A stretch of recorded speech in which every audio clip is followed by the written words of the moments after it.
You're listening to The Blind Stealing the Blinds, a podcast by students of the game for students of the game. Join Del and BJ in conversations about poker theory and bridging the gap between theory and application. We're all in this together. This week's topic, Going Pro with June Cuervo.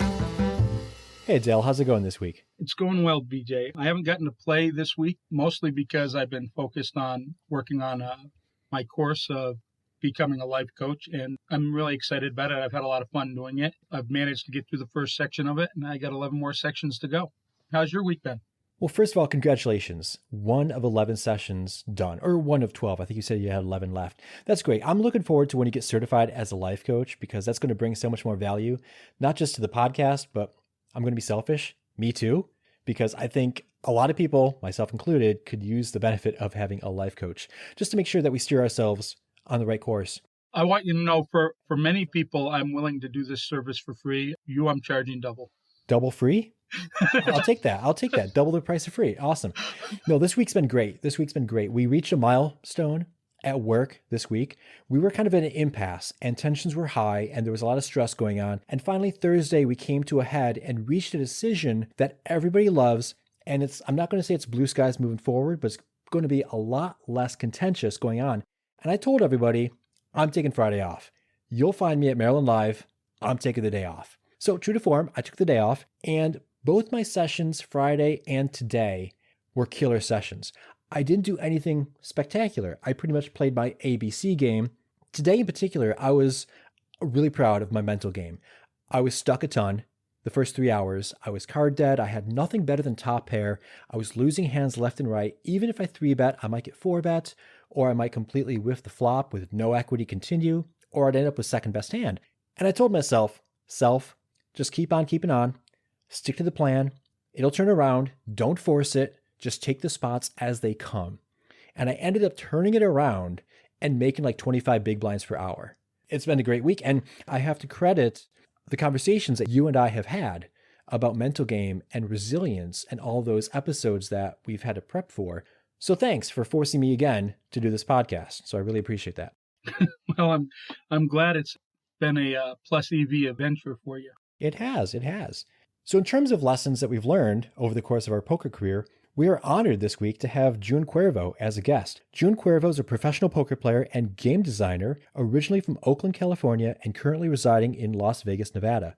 She's a live and online pro who primarily plays 2-5 and 5-10 no limit at the Wynn and Aria poker rooms, or 100 and 200 NL online.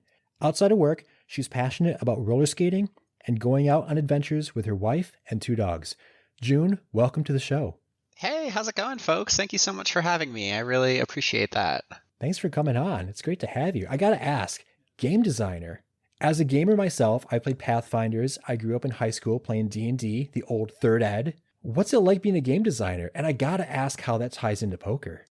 Yeah, with game design, I got into just being like a lifelong gamer, like growing up playing, like I think my first console was an NES, right? And then I just kind of like kept gaming throughout my childhood and into my adulthood. And game design, I tend to liken to, I guess, like what you're essentially trying to do is create experiences for people, right? So I think one of the really fun things about game design is your game designer in a way is kind of like a DM of an experience. You're trying to figure out like who's going to play your game and what their specific needs and desires are. And you're trying to create an experience for the players that play your game that they're going to remember and enjoy. And so many games I've played throughout my life and so many D&D campaigns and things like that, I really remember to this day. And I think of fond memories. And I think being a game designer is about trying to create those for other people. And I was saying it relates to poker in the sense that I just love games. I'm just a lover of games, period. And I tend to have kind of an obsessive personality when it comes to like finding things and getting really into them and like spending a lot of time on them. And my hobbies are like not very many, but I'm very like into them. Like I kind of tend to go all in on whatever particular hobbies I like. And poker was no different. So yeah, about 3.5 years ago, I got into poker and I became quite obsessed with learning it and improving at it. Only 3.5 years, really? Mm-hmm.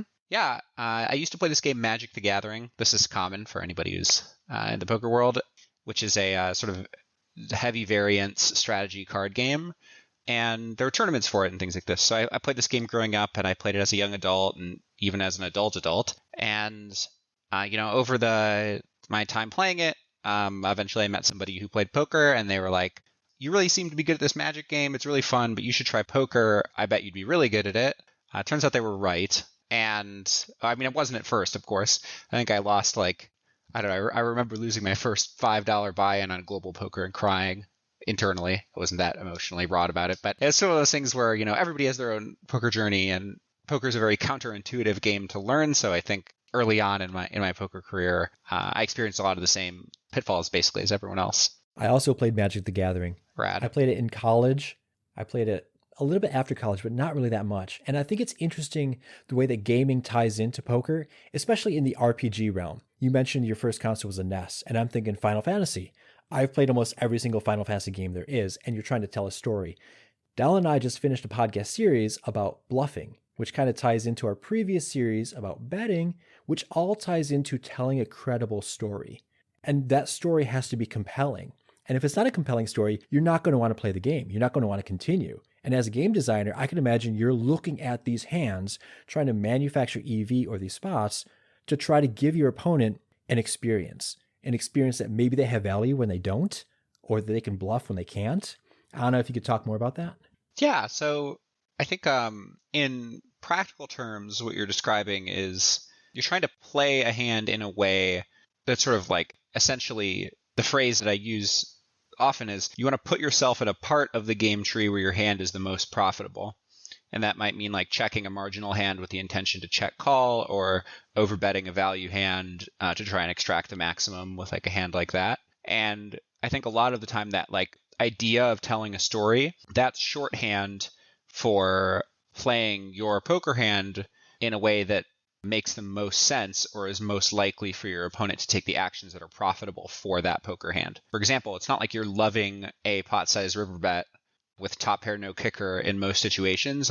You'd probably rather they just check, or you bet yourself if you're in position and they check to you and you bet. But if you play the hand in a certain way, which is to say maybe you check turn or flop, you keep the pot small and give yourself the opportunity to sort of call that later bet in a way that's going to be less of a huge bluff catcher moment and more of a manageable bluff catcher, or a manageable clear call or something like this. So yeah, I think a lot of a poker hand is seeing the full through line of what situations and outcomes make most sense for your particular hand. I think with students I've had, and even as a professional thinking about spots, I really advocate very often for a hand versus range approach to poker, which is thinking, especially when you're learning, thinking a lot less about your own range and just thinking about the specific incentives of your hand. And I do think that doing that allows you to tell a story much more clearly about the kinds of game actions you'd like your opponent to take, or the things you'd like to have happen. I think that it certainly can get to the point where you're talking about a hand against a range. Do you think that there has to be a point where you're talking about portions of your range as opposed to specifically a hand? Because the reality is, for me anyways, that I can't just look at my hand. I have to look at the particular range I have going forward. And at some point, it comes down to what is my hand in this situation. But hopefully I have some possibilities there other than just my hand for bluffs or any type of being able to tell that story going forward. I don't know how you think about it, but when I think about it, just playing my hand specifically seems very limiting. Yeah, so when I say hand versus range, I mean, it's just sort of one analysis method for thinking about a particular poker hand. But I do think it's one that people tend to forget as they become more advanced. And the reason why I tend to emphasize it, especially with people I talk to, is it's very unlikely your average recreational opponent is doing a very in-depth range analysis of the situation. It is much more likely that even if your opponent's somewhat competent, they're just playing their hand. That's actually much more likely. So when you're talking about the way you're going to play a range, that's going to come down to things like sizing, right? What sizings your range prefers. Is this a texture where you're just turn card where you're doing a lot of overbetting or pot size betting or half pot betting or whatever the case may be? Those are all pretty high level considerations in terms of how you're going to play your hand. Your average player, when they decide on their bet size, isn't deciding on a bet size very often that corresponds to their range. They're deciding on a bet size that corresponds to their hand and the outcomes they want to generate. And I think we've all seen this. I've seen this as high as like 5, 10, 20 and stuff in Vegas. We were playing with like a recreational player, and that when they have a weak hand, they bet like half pot. And when they have like a pretty good hand, they bet pot. And when they're bluffing, they bet like 2x pot. And they have these like tendencies in terms of like how they're constructing their bet sizes. And I'm a big believer that you should pay a lot of attention to the things that people are doing from like within the context of that one poker hand and how your like specific hand is performing against it. But yeah, I mean, ultimately, I agree with you. I think the sort of like correct high level analysis is like a range versus range analysis, because that's going to dictate your meta strategy, like things like your bet size and your betting frequency. In general, especially if you're against an opponent who's not really on that level of thinking, I think it behooves your strategy much more to just play your specific hand against what you perceive their range to be. And this kind of bears out in like solver practice as well. For anybody who happens to have Pio Solver or is interested in solvers, you can sort of do what's called node locking, where you give your opponent a specific strategy, and then you see how your range performs and what the optimal strategy is for your range. And you can create interesting things. Like if you say like, oh, my opponent literally only has the nuts, and that's what they're betting with, and they're checking when they don't have the nuts, the solver isn't going to play some balanced strategy against their betting range. It's just going to fold range to a bet. People have this idea of the solver doing these like making these like kind of outlandish calls, and like it does, but if you give it sensible inputs, it'll give you a sensible output, which is to say it's never going to hero call the second nuts if your opponent's betting range is only the nuts, right? It'll always fold. So that's something we try to say on this show a lot, is that people tend to think that GTO is always balanced. I'm not even a fan of the word balance, but they always think that. And we've tried to impart to our listeners that when you put in a certain information into the solver that says your opponent plays this way, your solver will give you an exploit to it. It's not going to give you just always a balanced thing. So it's good to hear somebody who is, well, considerably smarter than me from what I'm getting out of this, be able to say the same thing. It makes me feel like at least I'm on the right path and that I'm sharing the right information. I think an interesting takeaway from what you just said there, June, about the merits of playing your hand versus range versus range is that I might decrease the likelihood that I level myself. Because if I'm ascribing to my opponent a level of thinking or metagame that they're not capable of, I would tend to want to go range versus range. Okay, they're taking this check raise action. Well, I know I would do this check raise with not just my values, not just my 2-pair and sets, but also my strong draws. Maybe an open-ended straight draw or a nut flush draw, whatever. So if I'm going to do that, and this person's a thinking player, why wouldn't they do that?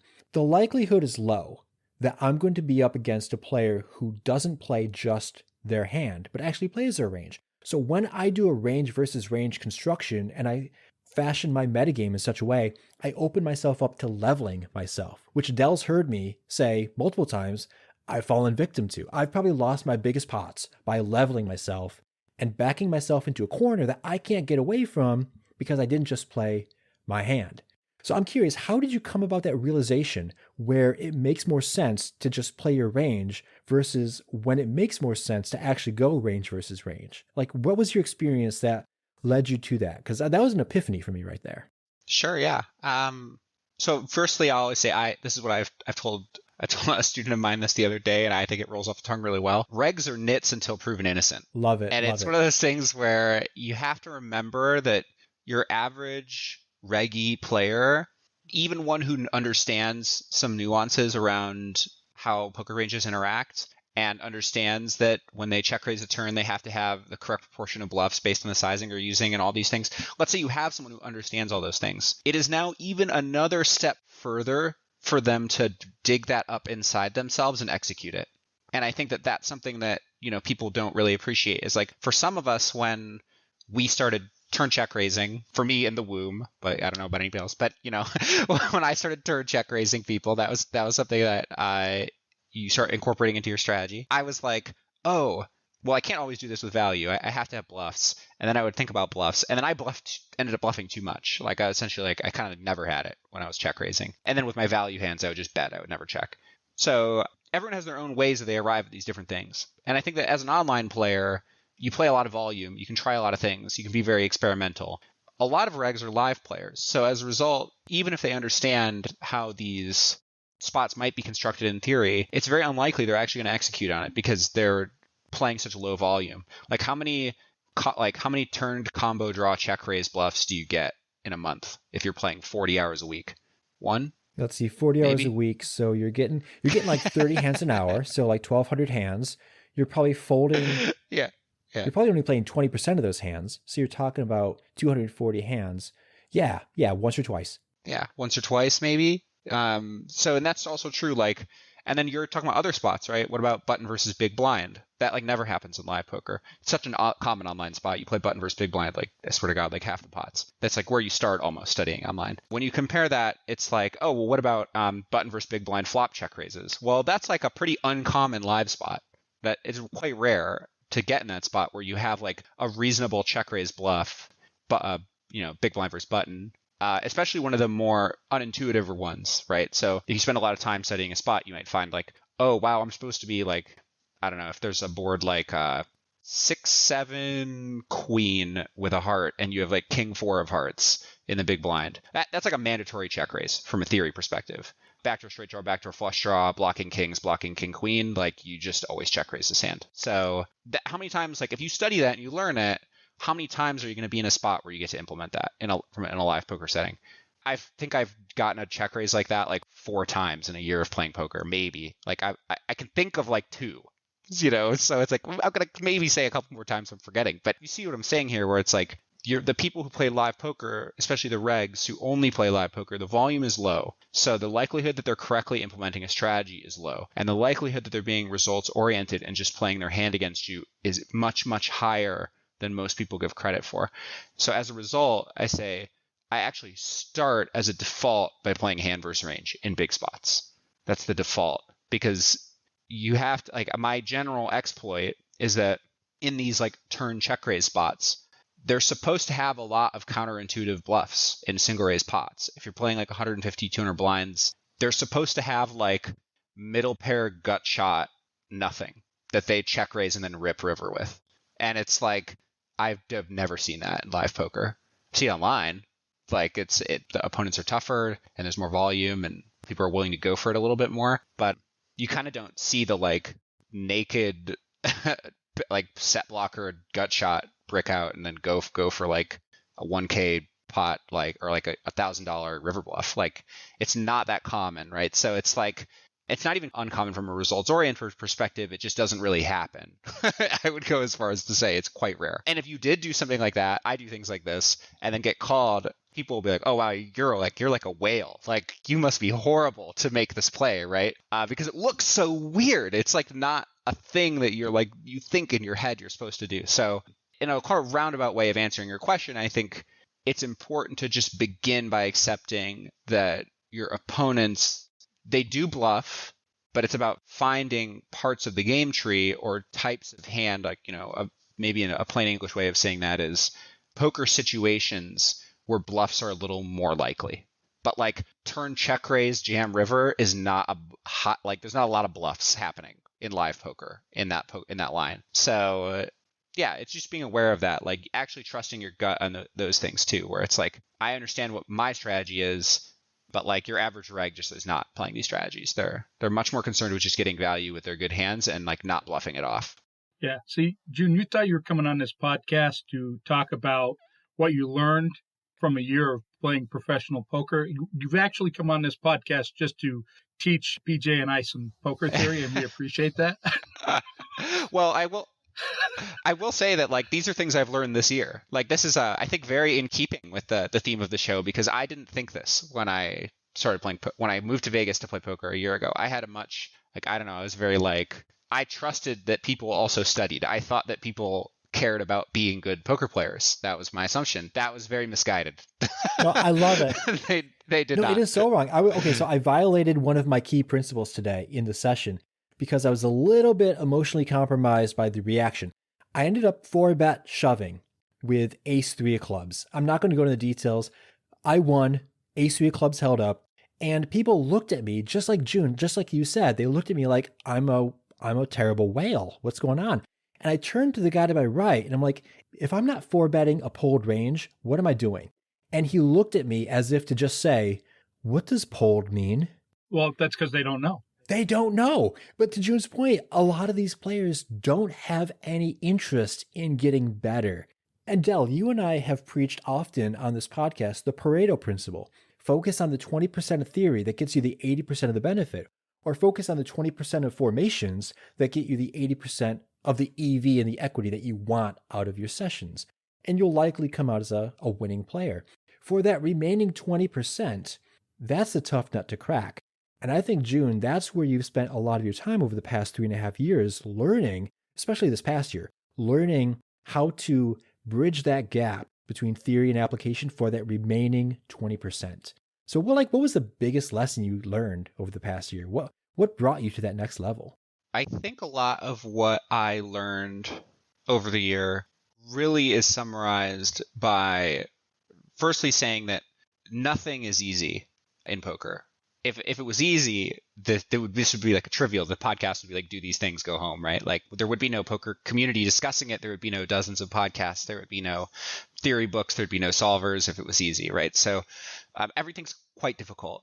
So my win rate of playing 2-5 for a year in Las Vegas is $70 an hour. It's about 1,000 hours of playing poker. That's not really my win rate. I also every single day studied, almost every day. Definitely took breaks. I'm on Discord servers, plural. I have a group chat with other live professionals where I reviewed hands, posted hands, got in calls, watched people's live sessions, gave them feedback, reviewed databases, like all kinds of things, right? Like my win rate easily cut in half.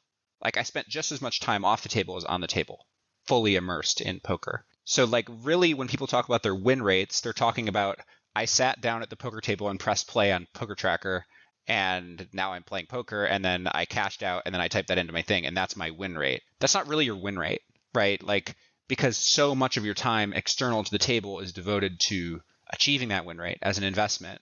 And I'd also argue that you kind of can't just get to a point in poker where, oh, now you don't have to study anymore, right? Like you don't have to think about it anymore. You can just go play and your win rate's like a pure win rate, because so much of someone's poker thinking and ability to excel at the table is like confidence and knowledge and ideas generated by that time off the table in the poker community and also studying. So people who are professionals will post really nice looking numbers perhaps about their win rates and how much money they're making, but it's not something you can do unless you truly love the game and I really enjoyed it basically the whole time. It's really like it's almost like an obsession because you have to be so dedicated to it in order to get those last few dollars out of your like at the table hourly, but also moving up stakes, right? Your time is invested in playing bigger games as well, like being able to play like 5-10 when it runs, occasionally play 10-20 when it runs if you have the bankroll and like, oh, this game looks really good, I should get in it. Like there's this tournament series going on and I think the 5-10 is going to be great tonight, and being able to take a shot and have confidence in that game too. If you're like a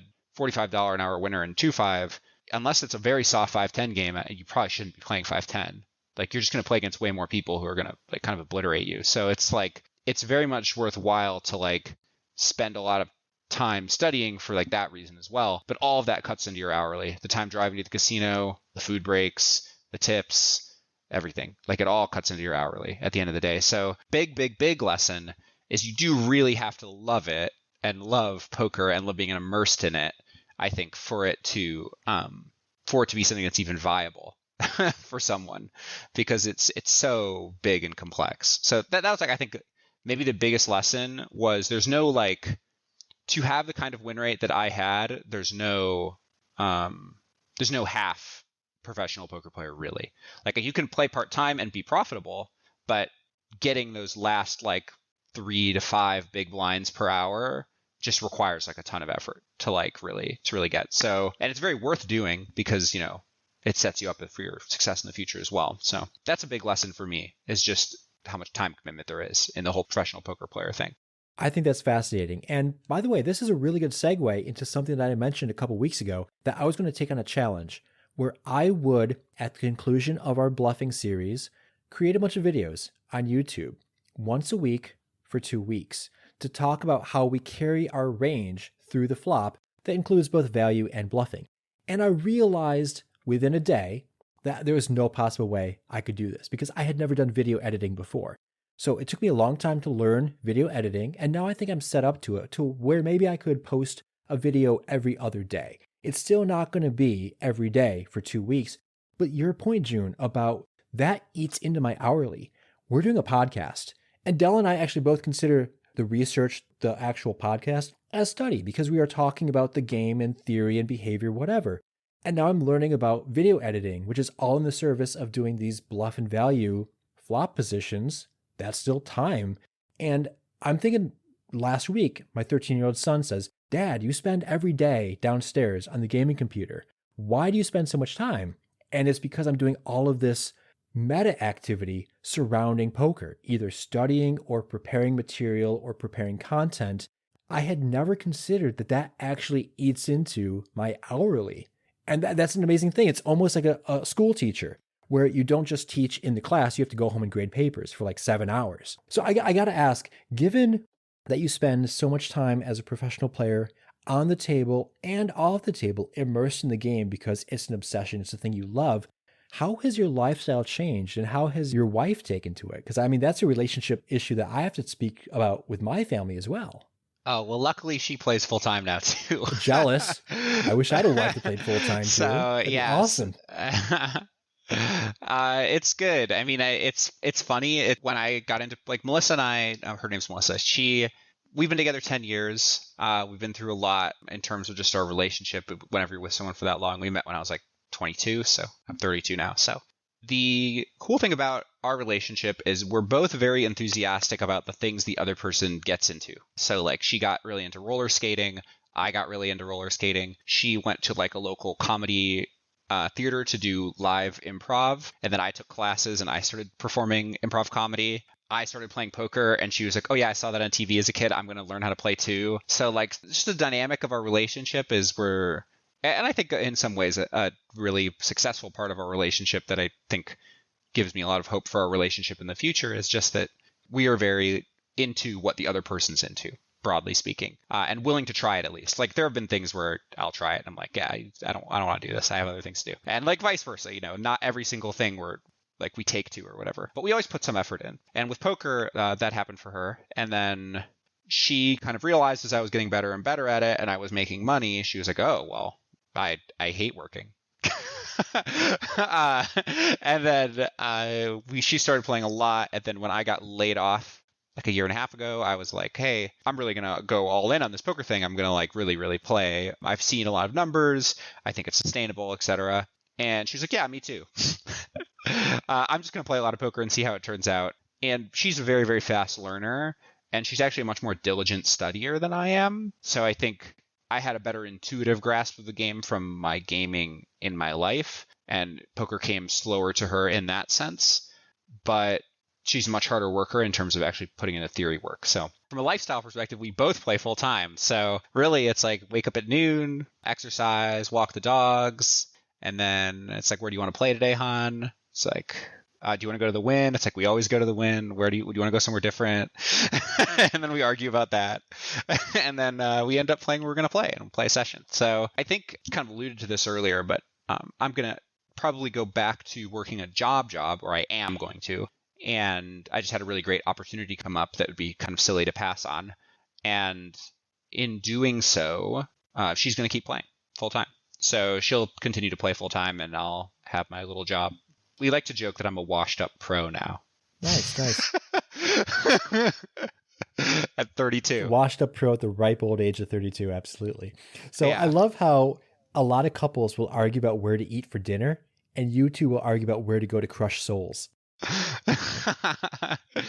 Yeah. I mean, it's great because, there are some nuances to it. Like when sometimes it could be hard to detangle like a relationship element from like a poker hand session. Like if she sends a hand, it's not always clear if she's saying, hey, I want some reassurance of this, or hey, I want you to kind of pick it apart, or hey, like what sort of mindset should I approach the discussion about whatever she's texting me about to the table?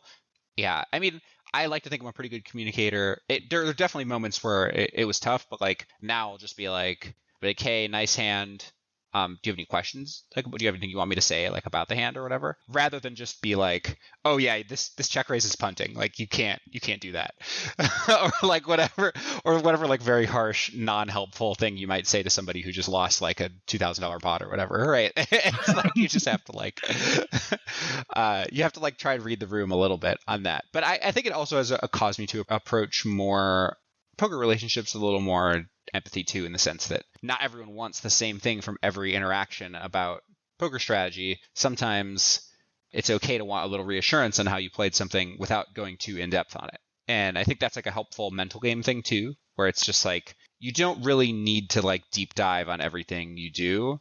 You just need, sometimes it's just kind of like you lose a big pot and you're like, is this reasonable as played? And like, you don't want like a deep analysis of it. You just want like, is this like, did I play the hand sensibly enough that no one's like, oh, like a player wouldn't look at this and be like, oh, you're horrible or whatever, like just like some baseline reassurance that you played the hand well after you lose a big pot. I think that can be nice too for mental game reasons. So, but yeah, the lifestyle of being a professional poker player is a little weird. You wake up kind of late, you go out to play kind of late. Managing your own sleep schedule is tough. Lots of elements to it that are tricky, but fortunately I'm kind of a night owl anyway. And I don't think I would recommend poker if you weren't, because those are the best hours to play. 2 a.m. to 5 a.m. is the win gift shop, let me tell you.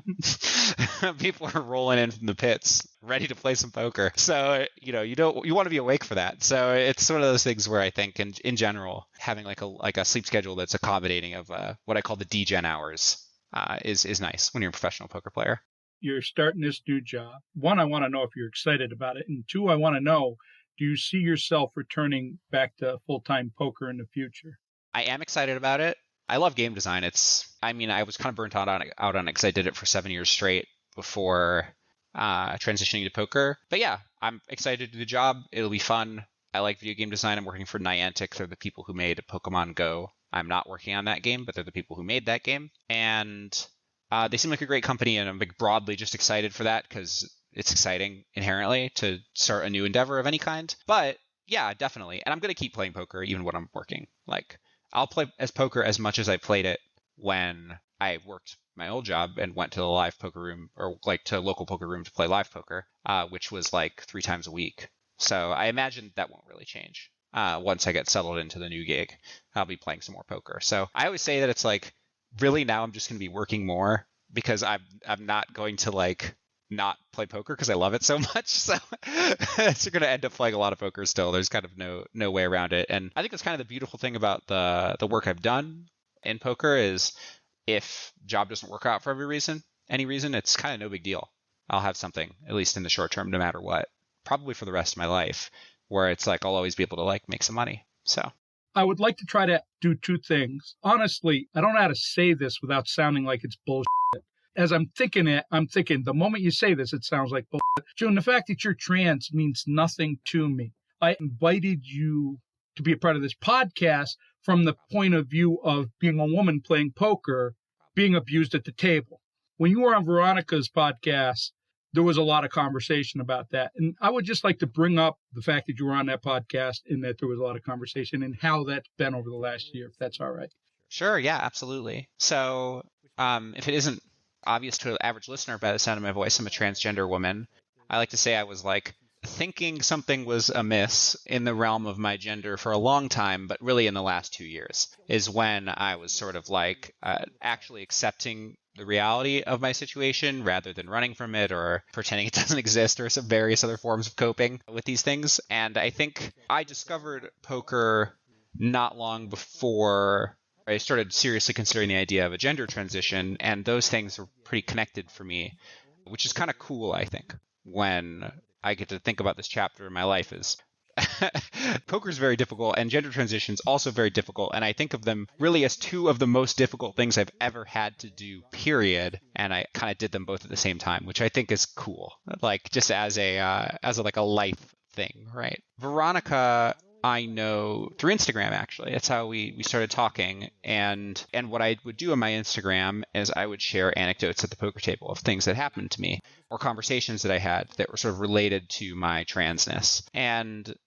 Veronica was like, you have so many of these interesting stories that you tell on your Instagram. I want you to come on and like you can talk on my show. We'll talk about sort of your transgender experience and all that stuff. So that was a really awesome experience. And that was really nice because I think it gave for a lot of people who saw that and they were just kind of like, I think a lot of the attention around trans issues from well-meaning people seems to be sort of a fear of offending trans people as much as it is a desire to do good. But I can promise you trans people are broadly not very offended. That's just kind of a media narrative around like people who I get misgendered all the time. I don't freak out on people. I just tell them what my pronouns are and we kind of move on with the conversation. So it's, and people have this worry of screwing it up. But in general, it's very obvious to me when someone is well-meaning versus when somebody's malicious. I think we can all identify that in our lives. I'm no different. I'm also capable of identifying that. And in general, most people are in fact well-meaning as it turns out. So it's one of those things where most of my interactions at the poker table as a woman and as a poker player and that have to do with my gender, I would say come from that place of well-meaning ignorance. I have a couple really memorable anecdotes. The first is that I met a woman whose child was transgender and she sat next to me at the Wynn and it was as though her eyes said, "Oh my God, I get to talk to somebody about this." Right? Because she clearly didn't know what to do, right? On some level about this. And, she just said like, my child's telling me they're transgender, they're 16, I don't know what's going on. Is this just like a fad? What, like they're trying to like, and they're using a lot of words and language that kind of applies that the media has some influence over their perception of what being transgender is and like these kinds of things. It was really interesting to talk to them because it was just kind of like, we got to kind of unpack that together. And I told her a lot about my life and how I came to being transgender and how I kind of knew when I was 16, but I had a pretty unsupportive, conservative American household that there's no way that was going to happen, right? And it would have made my life hell even had I even bothered to go down that path when I was 16. For this person, I think we kind of eventually got to a point in the conversation where we really connected over it. And she felt like, one, if you're trans, it's not the end of your life. You can have like a full happy life where you do stuff. Like I have a successful career as a poker player and as a game designer. I have a loving relationship. My relationship didn't end when I transitioned. My wife is bi. It's not a big deal. We're still together. We're still happy. We're still the same people. There's a lot of things like where people worry that like the way society is going to treat you is somehow going to like make your life unlivable in some way. And I think the thing that actually makes your life unlivable is not being able to have agency over your body and how you present to the world. That's the thing that makes your life unlivable, not the perceptions of other people. I can be called infinite hateful things and know that I still made the right decision because I'm happier every day for the decision I made. When we talk about beautiful connections we have with people at the poker table, people we meet, conversations we have, I'm really reminded of this story because I feel like in some way, me meeting this woman, and I think I probably changed her child's life by existing as myself and having this conversation with this woman, because at the end of it, she was like, I'm going to do what you suggest, which I suggested. One, why haven't you gotten a gender therapist for your child? Like that should be the first thing you do. You have a child, you should see therapy for helping them navigate this very complex set of feelings they're having. And secondly, you should call them what they want to be called. 16 is not 7. We're dealing with somebody who has like pretty complex thoughts. Even a 13-year-old has pretty complex thoughts about themselves. So you should be respectful of what your child wants to be called because it will make them happy. And you should be invested in that as a parent. She took my advice, ostensibly. She said she was going to. And I think that's kind of a great thing that I was able to connect with this person at the poker table in a way where we talk about all the cool connections we make at the poker table. But I think it's very powerful to sit and share time together as human beings, even if you're just gambling and playing cards. I'm just happy we didn't play any hands together. I didn't want to stack this woman. Like I was trying to provide guidance on her transgender child. Like we don't need to get into it. We don't need aces versus kings right now. Like we can chill. So, but yeah. So joking aside though, I've had positive experiences like that, but I've also had negative experiences where, people harassing me. People have had to get escorted out by security because they were so, I don't know, aggressive towards me, I guess I would say. I've had people say just absolutely horrendous things to me at the poker table and walking to and from the card room. Yeah, you name it. I've heard it on some level. And I think that is really sad and unfortunate.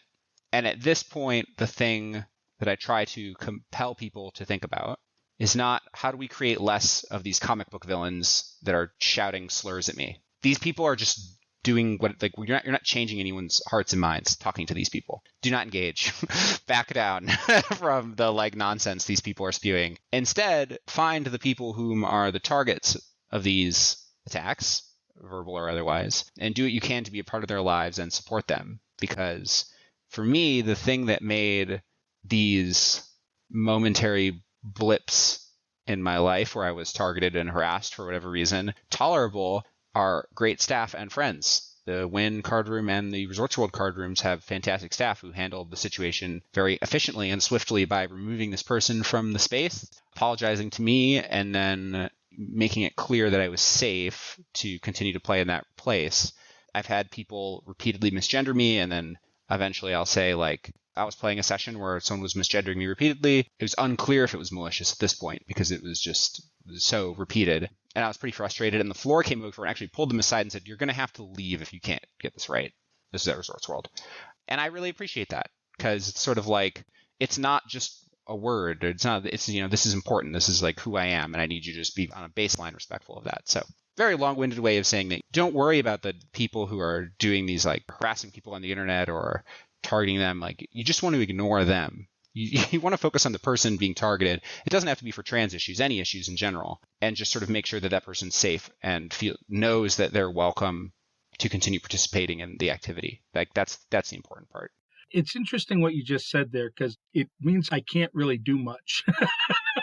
And I don't like that. You know, I don't really particularly care for it because I want to think that there's got to be a solution that I can participate in. And you did give me a solution I can participate in. I think about it's not altruistic. My thinking isn't altruistic. I want more women playing the game. I want more minorities playing the game. I want them playing the game because that's better for all of us. So it's not altruistic. I want something out of it. But the reality is, just as a decent human being, I want to see this misogyny that happens within the poker room go away. And that might be funny coming from a 51-year-old gray-bearded white man who's, you know, heterosexual, but it's how I feel. Now, I'm going to be honest, June, it is possible that I would go and accidentally misgender somebody. I'm not going to pretend that I'm perfect. Part of the problem is up until 45, there was no debate about it. If you were born with a penis, you were a man. If you were born with a vagina, you were a woman. And the debate didn't exist in my world. But I will tell you this, that if somebody says to me, excuse me, that's not my pronoun, I would never argue with them. It wouldn't have been a debate. And the reason being is you don't have to be open-minded or progressive to not be a dick. You don't have to agree with how somebody's living their life to not be a jerk to them. So, yeah, I get what you're saying, you know, support that person and stuff. But, I mean, one of the things that stood out to me from one of your recent tweets was that you were being misgendered by staff in one of these rooms. I have the opinion that I'm willing to pay rake to have a safe place to play poker. They're supposed to provide me with a fair, honest, and safe game. And it's not safe if they allow their own staff to do that. I want to agree with you. I want to say, well, yeah, just support the person, be supportive of that person. But I think that's easier done with somebody like yourself who has no problem standing up for yourself. In fact, if I try to stand up for you, all I'm doing is undermining your power, right? That's all I'm doing. I'm just trying to say, well, I can handle this for you. No. All right. If you can stand up for yourself, I think you should, and I should just be supportive of it. But there are people who aren't you, June, who aren't capable of standing up for themselves. Do you have thoughts on what can be done in that situation? I mean, other than call the floor that's probably misgendering them anyways. Yeah, I think it's interesting because from my perspective, I tend to just give my play to places that are more aware of me and maybe broadly more aware of queer issues. The Win is like where I play a lot and everyone there knows me. It's like every staff member there, every dealer knows me. I've played so many hours at the Win. It does become a non-issue wherever you play, I will say. So for me, depending on the day, it's like pretty obvious that I'm a woman. Sometimes I just want to go play cards though. I'm wearing a t-shirt and jeans. So it's like not necessarily super obvious to the person looking at me or hearing me speak that I'm trans. However, I am undeniably quite gender ambiguous at the very least. So the thing I've sort of communicated to Floor, you know, when I've been asked about this thing is just to say, just don't use gendered language with somebody if you're not certain of their gender. on some level, right? It's like, it's not that hard. Like, just don't say sir. Just say, hey, June, use my name. Like, you have my name. I called in, right? So it's like, and I told you who I was when I got there. So just say like, hey, June, table 7 or whatever. There's like ways to circumvent this problem. And I think, for some people in service, like their kind of snap reaction is like, what is this person's gender? Oh, they have a deeper voice. Sir. Okay, cool. And then they kind of send you on your way. It's pretty uncomfortable. Like, I don't like that. And I wish that were different. And I have voiced my displeasure on both the internet and in person that this occurs. And hopefully there is some change. Hopefully there's some more awareness. And I think part of it is that poker is a very normative industry, which is to say that I think it's a pretty good reflection of the American populace as a whole in some way, where you just have a lot of, it's quite mainstream, right? It's in casino floors, which are open to tourism from all over the world. So it has this sort of like typical idea of how men should behave and women should behave, and like all the sort of trappings of our society from a gender perspective, I think are kind of represented in a casino. And in general, I've done as much as I can, at least on my end, to sort of dispel that.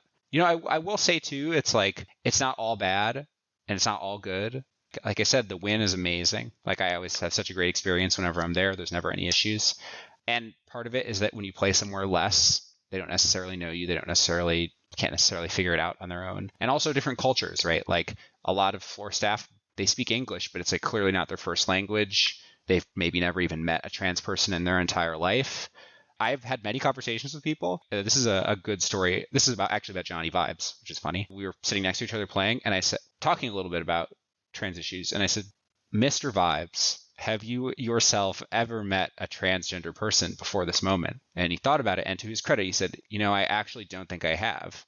And I said, well, it's interesting that people have so many opinions about it then. He's great, by the way. I love Johnny Vibes. He's a rad guy, like just the best. But it's an interesting thing to think about. And I often say this to people. For having never met even one trans person, it's interesting to have any opinions at all, almost. It's sort of unusual. Or at the very least, negative opinions, because you don't necessarily know, right? So, yeah, I think in general, it's a mixed bag in terms of awareness. And yes, I am paying rake, and yes, I'm paying customer, and yes, I have an MGM Gold Life card. I kind of think about less of like from a service perspective and more of like an interpersonal perspective. Like, how can I communicate with these people in a way where that it's clear that this is frustrating, in some way. And everyone reacts differently to different things. I'll also say that, like, here's like a really common reaction. I'll get misgendered by a dealer and I'll say, oh, actually it's miss. They'll say, oh, it's on you, sir. And I'll say, it's actually miss. And then they'll laugh.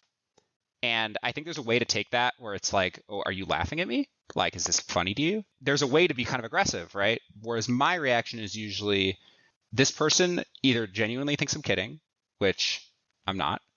And I usually make it clear that I'm not kidding. Or 2 is uncomfortable and didn't know how to respond. Very unlikely that they're mocking me, this like random dealer. So it's a lot of it too, I think, is other people tend to get more upset about it than I am, which I find funny.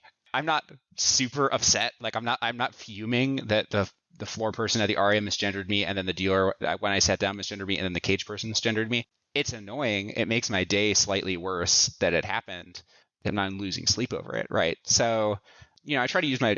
I got to be honest, I'm super pissed about it. Yeah, like I said, people tend to be a little more annoyed about it than I am, and that's totally okay. Like, I'm happy that you are, in the sense that I want people to feel like, and again, this will kind of maybe put a bow on the discussion too. When we talk about standing up for people, or we talk about supporting people who are marginalized, or whatever the case may be, one of the best things you can do, and this is something I very strongly emphasize this to cisgender people and straight people broadly, just like non-queer people. If someone makes a really rude comment, or a misogynistic comment, or a transphobic comment, and there's no queer people present, like, let's just say it's a bunch of dudes, and they're all straight dudes, and they love guns and America.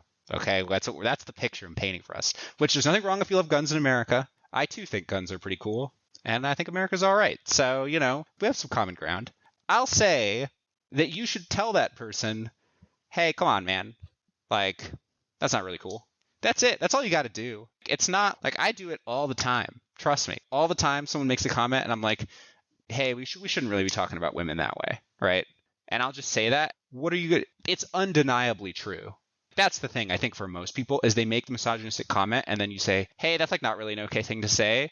and then they're like really rarely going to double down on that comment because it's obvious that it's kind of not okay.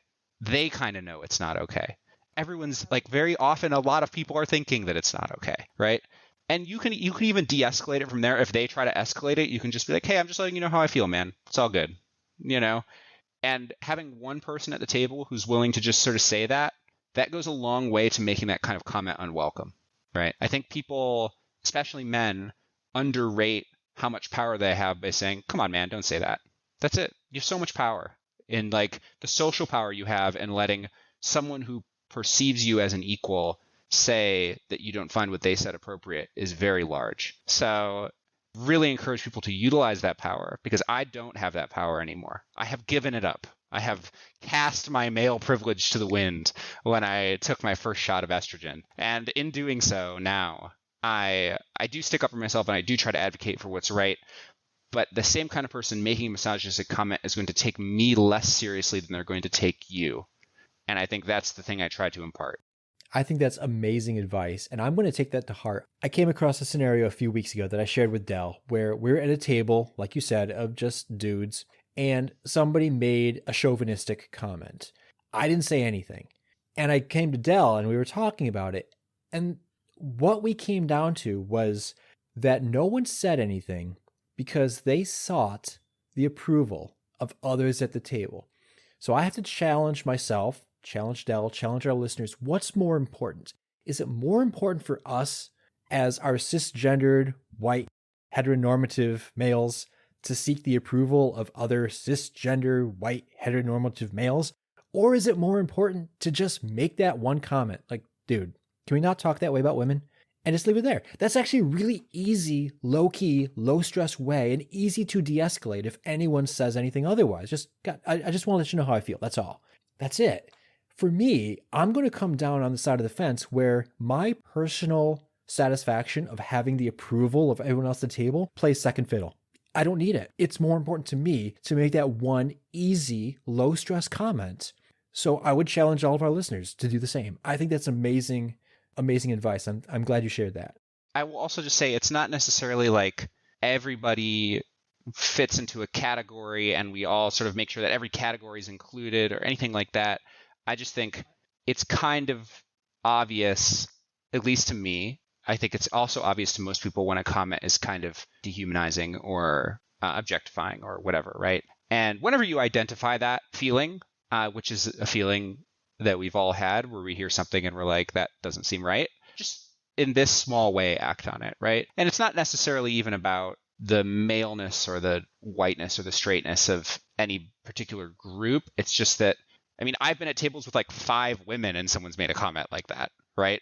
Like yeah, I know, right? So it's like, I think in general, and I think this is probably speaks to that person being really uncomfortable. So, and like not used to playing poker with women. So I just want to really emphasize that like, socially speaking, we're all incentivized as poker players for more people to play poker. And we're all incentivized for poker to be enjoyable for anybody who chooses to play poker. If I think about myself as a professional, I'm very kind to beginners because in some ways they pay my rent for a little while. So, people less skilled than me. So I'm sort of monetarily incentivized, but I'm also incentivized from a like personal enjoyment perspective.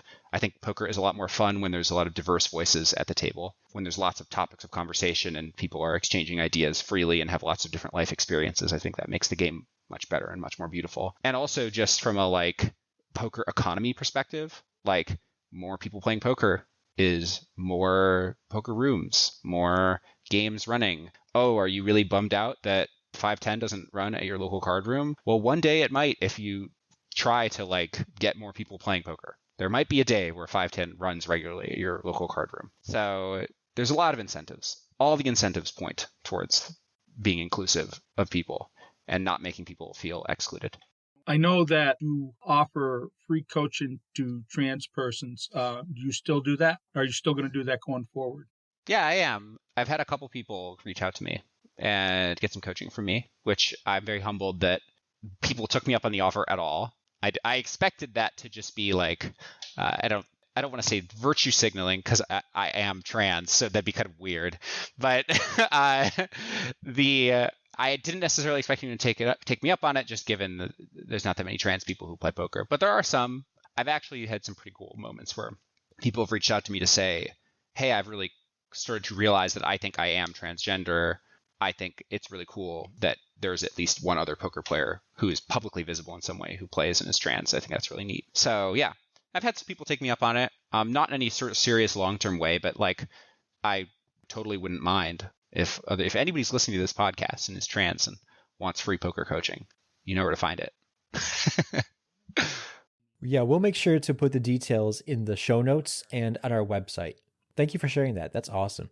So Del, I can't think of any better way to end this podcast episode right there. I mean, we talked about June's journey from 3.5 years of becoming a professional poker player, the lessons June's learned, how to make poker more inclusive and less stressful when we're encountering those potentially contentious situations, which really aren't that contentious. It's really easily diffused with just a simple comment. And I think we have a call to action for all of our listeners, and I know I do for myself, to take those easy actions when we're presented with those opportunities. So I think this has been an amazing conversation, an amazing episode. It has been, and I've been excited all week to have this conversation with June, and quite frankly, it hasn't disappointed. I want to thank you for joining us on our podcast. I appreciate it. Thank you so much. I think this will probably be the last show I do before I start my new gig, and you two have both been very welcoming and enjoyable to talk to. I really appreciate it. Well, best of luck in your new gig, and I hope to play it when it comes out on mobile. Yes. Do you have any last words, Dal? I do not. This has been great. Thanks as always. Thanks for joining us, June. It's been a treat. And until next week, stick to the plan, and may all your variants be positive. This has been The Blind Stealing the Blinds, a podcast by students of the game for students of the game.